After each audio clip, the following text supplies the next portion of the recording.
Ngayon sa 10 up sa si Pepe, the cheap mechanic. 10 up Motor Star.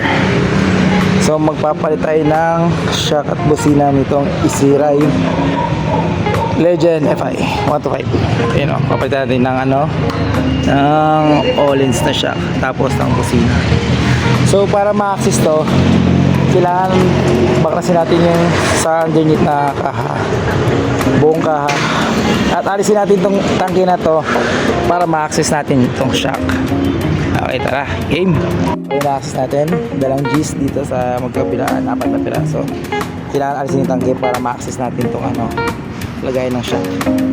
You know, kahit anong gawin nyo guys, kailangan nyo talaga baklasin lahat para ma-access lang itong shock na ito.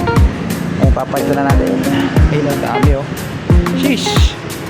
Please reverse yung kaso yung bushing niya hindi kasya, kaya pinalitan namin sa stock. Okay, let's go, kabitan time. Okay. So ganito magiging tindigan niya, you know, ayun yung magiging tindigan niya. Pero suggest ng customer, lagyan namin ito para mas tumaas siya.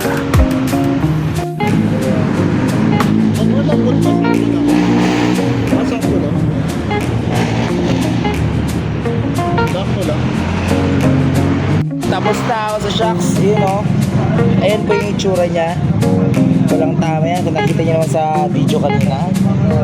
Tapos busina na lang ginagawa, ang likod nun. Bali magandang bracket to. Ano yan? Doble yung bracket na nilagay sa likod. Starter motor lang yun, di ba? Master Melvin. Yun. Okay.